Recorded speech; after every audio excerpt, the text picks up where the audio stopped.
Greetings and welcome to today's encouraging word.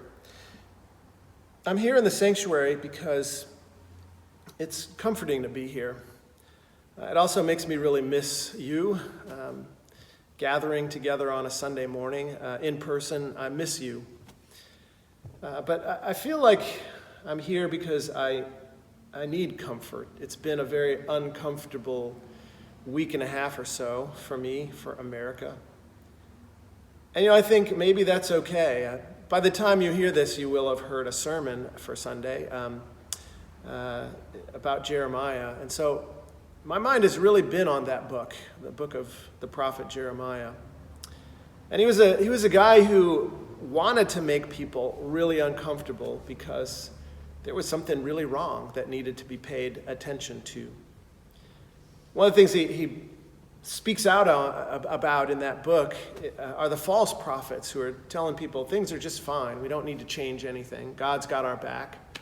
And so the shallow religion and the idolatry and the ignoring of the needs of the poor and the widow and the foreigner were ignored. And so the question is, who's a true prophet? Because Jeremiah is calling out the false prophets, but how do we know who's a true prophet and a false prophet? Well, time.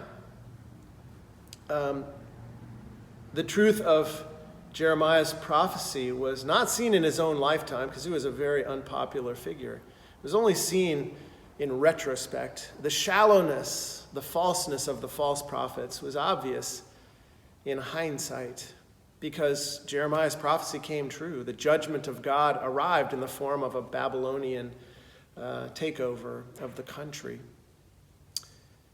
I think about that as I think about what's going to change in America. What is it going to look like in a year?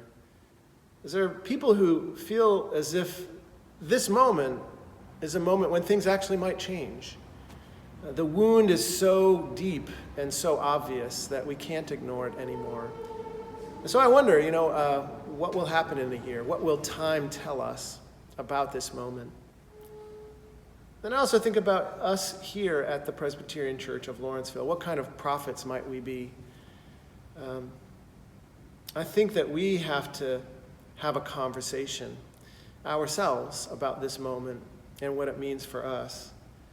I, a white person, how do I understand the kind of privilege that confers upon me and how that privilege has meant others have not been able to share in the American dream?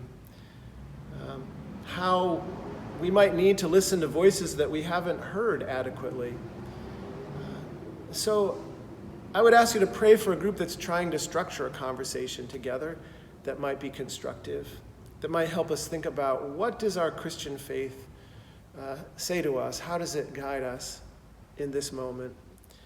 As we try to faithfully follow Jesus and be prophets of change according to the will of God. What are we going to do? Beyond just talking with each other, I think we need to talk to people who aren't here in this community of faith, people who are black and brown, and have maybe some of the awkward conversations that we need to have. But what are we going to do beyond talking to make change happen? What kind of prophets will we be? What will things look like a year from now? Will they have changed? I sure hope so.